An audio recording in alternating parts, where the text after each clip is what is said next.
ठिकाण माझा पुसते मीच मला मग शोधत बसते बोल मला तू हळुवार काही सांग भले तू माझा नाही कलियुगातली मी मीराबाई मौनातले हे शब्द बोलके तुझ्यानी माझ्या ओठे हलके असुनी ननी अश्रू पोरके क्षणात आता सरतील लाटा पक्षी घराच्या धरतील वाटा देईल हात तुझी अस्मिता अस्मिता अस्मिता अस्मिता हात सोड माझा, मी आरडाओरडा करीन. का वागतोस माझ्याशी असा? खुनाचा प्रयत्न कुणी केलाय हे त्यांनाही हवंय आणि मलाही हवंय. गुंता काही केल्या सुटत नाही, आणखीन वाढतोच आहे. एक सांगतो तुला, वाईट वाटेल कदाचित, पण त्या नव्या आलेल्या पोरीनं त्या आदित्यवर पुरुष नसल्याचा आरोप केलाय ना, तर मलाही तुझ्या नवऱ्यामध्ये पुरुषाची कुठलीच लक्षणं दिसत नाही. संग्राम शेठ, काय का त्याला कधी काही राग येतच नाही काय? अरे मला कळत नाही कोण कुठली पोरगी तुमच्या घरामध्ये येते, तुमच्याशी वाटेल तसं वागते, वाटेल ते बोलते, तुमच्या कंपन्या हडप करते. तुम्हाला कोणाला राग येत नाही, बोलता येत नाही तिला? अरे एक बाप बोलत नसेल पण तुझा नवरा थोरला आहे ना घरी, त्याला नाही बोलतायत? वडीलधाऱ्यांचा मान ठेवायचे संस्कार आहेत त्याच्यावर. किती दिवस मान राखणारा? समोरच्यानी माना कापल्या तरी मान राखत राहणार काय? शहाणी असशील ना ते एक कर, तुझ्या नवऱ्याला शिव्या घालून जागा कर. पेटून उठला पाहिजे तो, बस झाला. ते सती सावित्रीचं नाटक. खरे रंग तुझे काय आहेत ते दाखव. खरे रंग दाखव म्हणजे तुझा स्वाभिमान आहे ना, तोही लोकांना कळेल. ऐकते ना ए? अगं ऐक, ठेवला काय?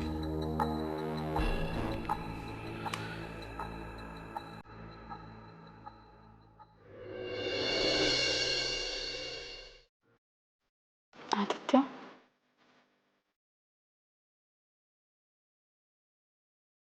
आता तरी तू माझ्यापासून काही लपवणार नाहीस अशी माझी अपेक्षा आहे.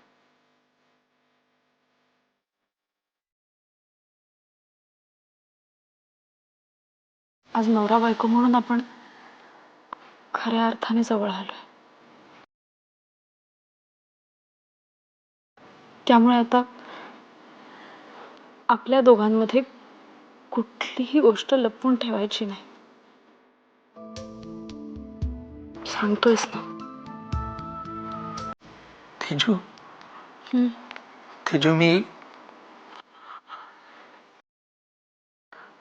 तेजू मला काय? तेजू मला लग्नात एक गर्लफ्रेंड होती, संध्या.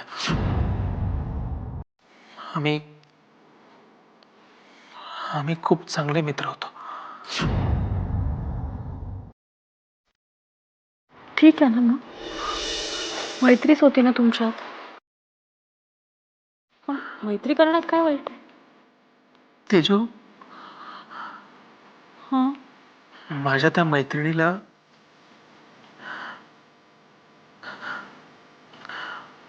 दिवस गेले होते.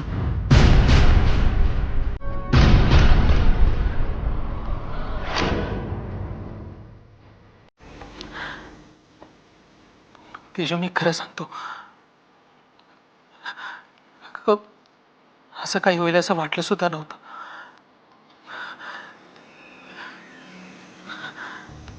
आम्हाला काय करावं सुचेच ना.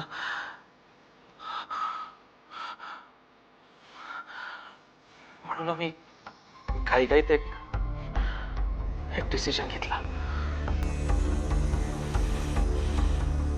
ॲबॉर्शन.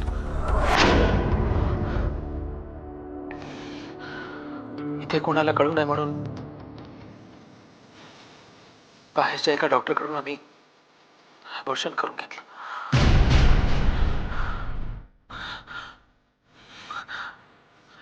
ॲबॉर्शन झालं खरं, पण ती तिथेच बेशुद्ध झाली. तर रागा करून उपयोग नव्हता. प्रकरण अजून चिघळलं असतं. काय आम्ही तिला एका चांगल्या हॉस्पिटलमध्ये शिफ्ट केलं आणि सगळ्या टेस्ट नंतर कळलं की संध्या कधीच आई येऊ शकणार नाही.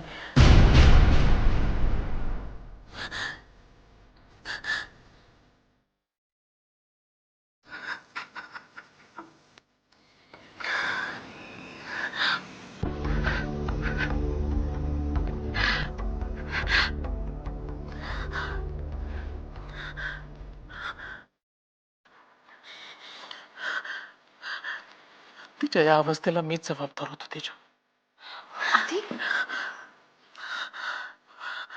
आयुष्यातल्या तिच्या सगळ्यात मोठ्या हक्काला, सगळ्यात मोठ्या आनंदाला मी तिला पारखं केलं होतं. मी तिचं आयुष्य बर्बाद केलं होतं. तिचं आयुष्य बर्बाद केलं होतं.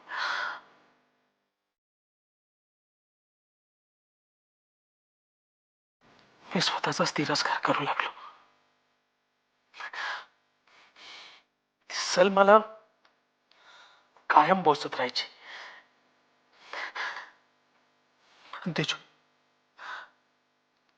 म्हणून जेव्हा विषय निघतो ना, भीतीने माझ्या अंगावर काटा उभा राहतो. मी सगळा आत्मविश्वास गमावून बसतो. तिची मला भीती वाटते खरी. मग तुझी जी काही प्रतिक्रिया असेल ना, ती मला प्रामाणिकपणे सांग.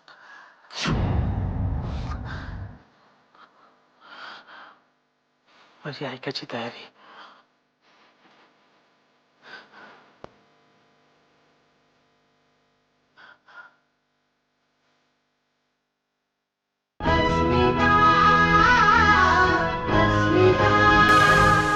हे बघ, कोणती गोष्ट मनाला किती लावून घ्यायची ह्याला मर्यादा असते वनिता. या मर्यादांनीच माझ्यावर ही वेळ आणली. मला एक गोष्ट सांग बघू, राग आल्यानंतर सगळ्यात जास्त त्रास कुणाला होतो? ज्याला राग येतो त्याला होतो का ज्याच्यामुळे राग येतो त्याला होतो? मला असं लहान मुलासारखं समजावून सांगण्यापेक्षा ना एकदा स्वतःला विचार, तिच्या अशा वागण्याचा तुला किती त्रास होतो ते. कदाचित हे लपवणं तुला जमत असेल, पण मला नाही जमणार. माझी सहन करायची हद्द आता संपली आहे. पण मग काय करायचं ठरवलंयस तू वनिता? काय करू शकणार आहे मी? लग्नानंतर माझं भाग्य, माझा स्वाभिमान नवऱ्याच्या सुपूर्द केलाय मी. आता मी एकटी काय करू शकते? लग्नानंतर आपलं भाग्य, आपला स्वाभिमान नवऱ्याच्या सुपूर्द करतो आम्ही बायका. त्यानंच त्याचं रक्षण करावं अशी अपेक्षा असते आमची. आणि त्याने जर दुर्लक्ष करायचं म्हटलं तर मग नशिबाला दोष देण्याशिवाय दुसरा कुठला पर्याय उरतो आमच्याकडे? पण नवऱ्याने हे लक्षात ठेवावं की त्याचं भाग्य त्याच्या बायकोच्या भाग्यावर अवलंबून असतं. ते प्रयत्नपूर्वक चिथवण्याचा प्रयत्न करतेस तू मला वनिता, आणि हे न कळण्या एवढा मी तुतखुळा नाहीये. तू आज लग्न होऊन नाही घरात आलेली. हा मला, माझ्या घराला आणि माझ्या घरातल्या मंडळींना तू गेली अनेक वर्ष जवळून पाहतेस. मला सांग ना, प्राप्त परिस्थितीत आपण काय करू शकतो? का आम्हाला या सगळ्या गोष्टीचा भयंकर त्रास होतो हे सांगायचाही हक्क नाहीये का आपल्याला? वनिता, त्या सगळ्यांना सुद्धा या सगळ्याचा त्रास होत असणार. असेलही, पण त्यांना हौस असेल ना हे सगळं सहन करायची. पण त्याची लाडकी सून आहे ती. ठीक आहे, योग्य वेळ पाहून बोलेन मी. म्हणजे कधी? म्हातारपण आल्यावर? वनिता, कुटुंब प्रमुखानं सगळ्यांच्या कल्याणाचे निर्णय घ्यायचे असतात. कुटुंबातल्या प्रत्येकावर आपला मालकी हक्क आहे असं समजून आपले निर्णय लादायचे नाहीत हे कोणीतरी सांगायला नको का बाबांना? आणि समजा सांगूनही जर ते त्यांना कळत नसेल तर प्रत्येकाला आपला स्वतंत्र निर्णय घ्यायचा हक्क आहे हेही त्यांना सांगायला हवं. असं करणं कदाचित हाराकिरी केल्यासारखं होईल. मी तुला सांगितलं ना वनिता, जस्ट रिलॅक्स. मी बोलेन त्यांच्याशी योग्य वेळ आल्यानंतर. पण आता ती वेळ नाहीये. आणि तुला खरं सांगायचं म्हणजे मी बाबांना नाही दुखवू शकत.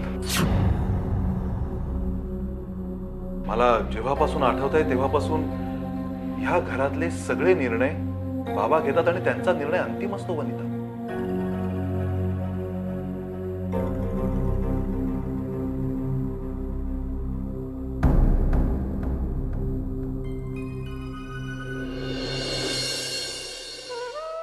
आता संध्या कुठे आहे?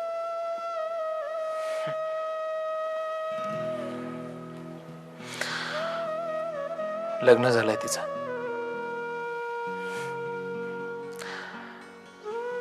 तिच्या नवऱ्यालाही मी एका प्रकारे फसवलंच ना. गुन्हेगारच मी त्याचा.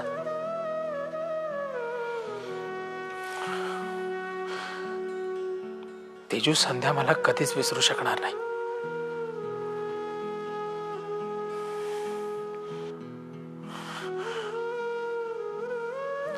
आणि मी पण तिला.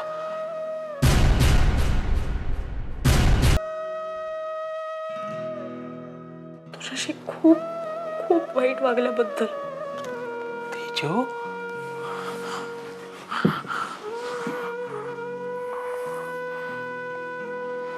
तेजू काय आहे?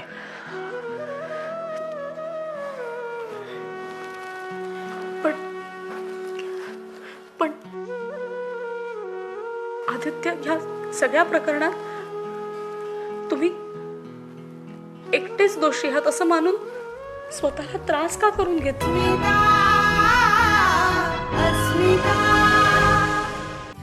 पुण्यात उद्रेक, लोकांची बसगाड्यांवर तुफान दगडफेक.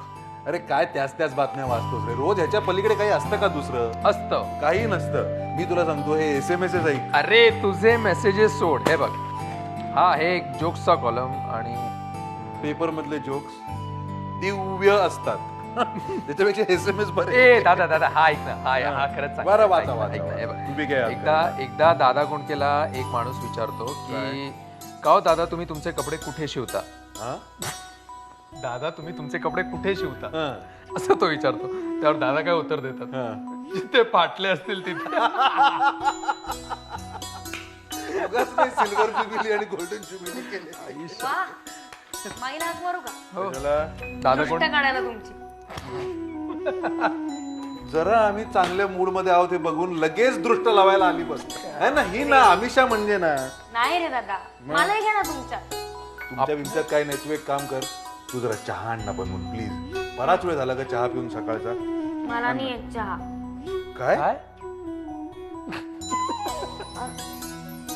तिला चहा करता येत नाही? नाही येत एखाद्याला. अगं एखाद्याचं सोड, तुझं बोल ना. तुला चहा करता येत नाही अमिषा? एक मिनिट थांब. तुला चहा प्यायचा आहे ना? हो. दादा, तुलाही चहा प्यायचा आहे ना? हो. ओके. वनिता वहिनी. वनिता वहिनी काय? ती अजून उठली पण नसेल. सकाळपासून डोकं धरून बसले, दुखताय म्हणून. म्हणजे अजून उठली नाही ती? जागीरदारांच्या सुनेला शोभतं काय वागणं? हो मॅडम, आज काय चाललंय काय तुमचं? आमची काय तर म्हणे दृष्ट काढायला हवी, तिला हे शोभतं का वहिनीला? अगं तुला अजून चहा सुद्धा नाही ना करता. कशाला हाका मारताय? मी आणलाय चहा.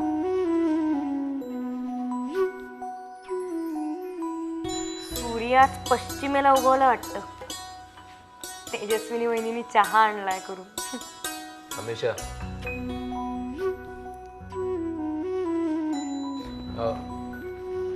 अमिषा, घे चहा.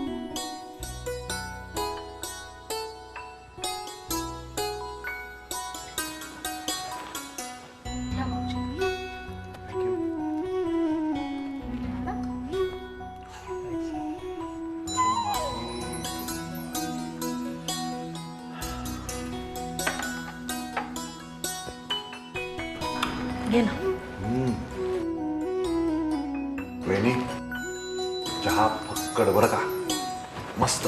थँक्यू.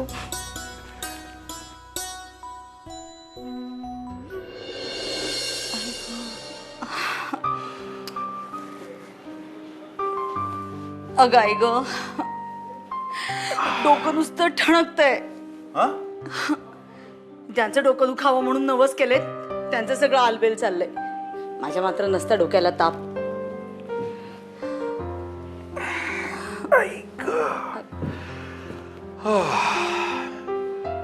वनिता, तुला सांगतो अमृत तुल्य चहा पिऊन आलोय मी आता. वा, नाहीतर तुझ्या हातचा चहा, नुसतं साखर घातलेलं गरम उकळतं पाणी, नुसतं छ्या. कोणाच्या चहाचं एवढं कौतुक चाललंय? तुला खरंच नाव जर सांगितलं ना मी, तर तुझं हे आधीच दुखणारं डोकं ठणकायला लागेल. बायकोची एवढी काळजी वाटते ना, मग चेपून का नाही देत डोकं? ठणकतंय नुसतं. या आता काय आज्ञाधारक नवऱ्यासारखं तेही देतो चेपून. या मॅडम, डोकं चेपून घ्या नवऱ्याकडून.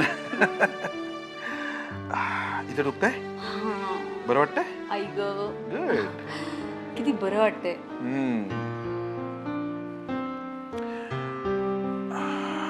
मलम देऊ का थोडस लावून? मलम नको. त्यापेक्षा चहा कोणी केला हे सांगितलं ना तर मला आपोआप बरं वाटतं. आता मला सांग, आपल्या घरामध्ये एवढा अमृत तुल्य चहा दुसरं कोणी करू शकतं का तेजस्विनी शिवाय? काय? त्या महामाये ना? मला वाटतं ना तुझ्या डोक्याला आता नक्कीच मलम लावावं लागणार. नाटकी मिली. हे असं वागणं सुद्धा तिचा काहीतरी डाव असेल.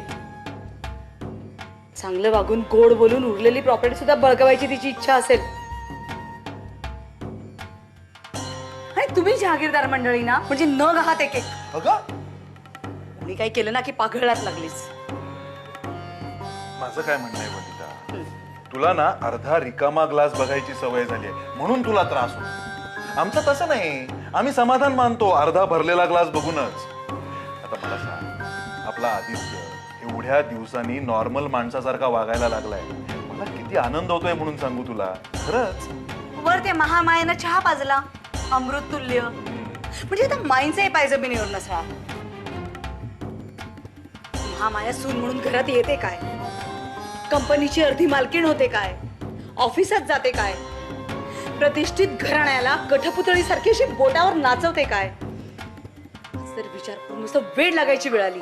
ए बाई, आता तू वेडी बिडी होऊ नकोस. घरात ऑलरेडी एक वेडी आहे, ती बास आहे. हा, मी तुला एक सांगू का, तू एक काम कर, तू अशीच बसून राहा, शांतपणे आराम कर. मी ऑफिसला जाऊन येतो. हे बघ, संध्याकाळी मी तुला ना एका डॉक्टरकडे घेऊन जाईन, चांगल्या डॉक्टरकडे. हा, चल मी येतो ऑफिसला जाऊन. ऐक,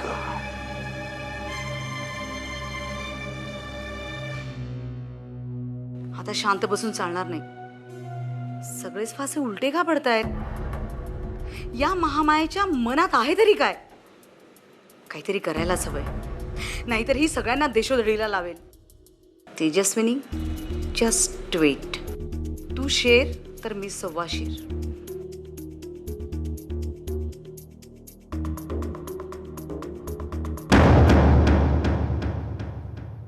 जळता जळता एक ज्योती अंधाराला सांगत होती, होती सच्ची माझी प्रीती. क्षणात आता सरतील लाटा, पक्षी घराच्या धरतील वाटा. देईल हात तुझी अस्मिता